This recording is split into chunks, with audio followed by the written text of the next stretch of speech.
kid already made on this kid. He's 21. Good run for Ricardo Pepi. More news on U.S. forwards here, Herc. Folarin Balogun has undergone surgery on his recently dislocated shoulder, and he's going to miss some time. The next 4 months is the expectation as of right now at Monaco. Of course, Balogun had already missed a couple months so far this season, so an absolutely huge blow for the 23-year-old striker. Herc, what do you think it means for his national team future? Well, it depends. It's 4 months, right? It's 4 months, 18 months from the World Cup. 18 months from the World Cup. He had this issue before. We heard it's going to take 2 to 3 weeks. He comes back, and you see it wasn't much. He literally put his hand out. There was a bit of pressure, and it went. I've had those injuries. They are nagging injuries, never to the extent where you have to get surgery. But if it's a 4-month issue, you've got to think it's 4 months to get back, and you're medically cleared.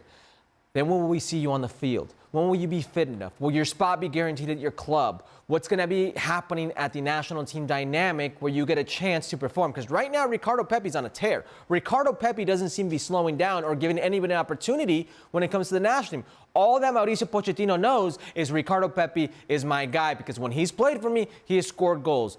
In a moment where Haji Wright we're hearing less of, Josh Sargent we're hearing less of. I can't tell you the last time I heard Daryl Dike's voice or Daryl Dike on the field. Brandon Vasquez is an afterthought and maybe on his way out of Monterrey. Where will he end up? Will he come back to Major League Soccer? So right now, it really is Ricardo Pepi. So if you're Folarin Balogun, what you can't afford is a situation where that door closes on you. And I know people are high on Folarin Balogun for obvious reasons. I mean, the kid's blazing fast. He's got a nose for a goal. When he scores, he can score in bunches. But with the U.S. men's national team, it's not really been that.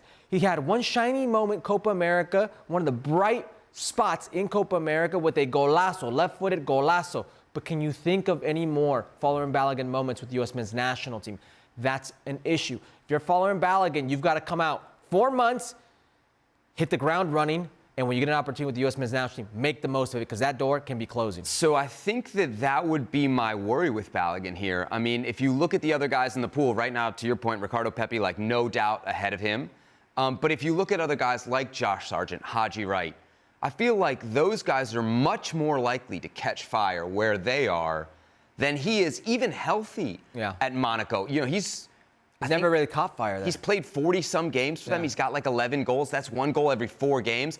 That's not what they paid for. Like, they paid for a $40 million goal at least every other game kind of guy. To be the guy. And he's not delivered. And the manager was talking about kind of how significant this injury is.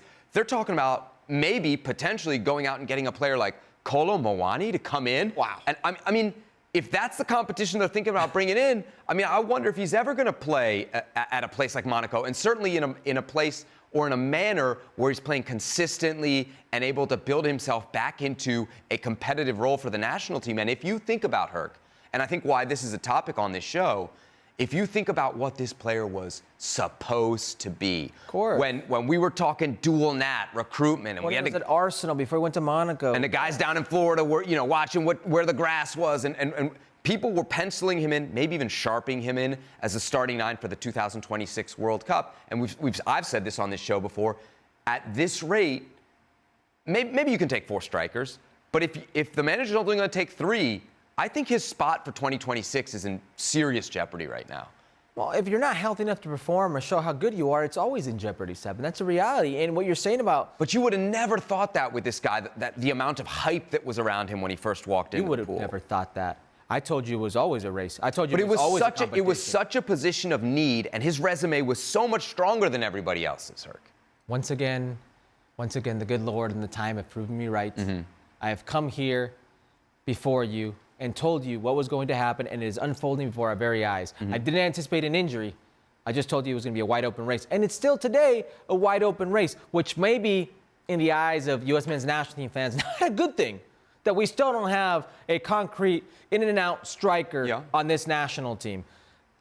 That's a problem. Yeah, no doubt about it. 42 games, 11 goals, the tally for the man that they paid $40 million for at Monaco. So hopefully Balogun can get back on the score sheet when he does indeed get back on the field. Let's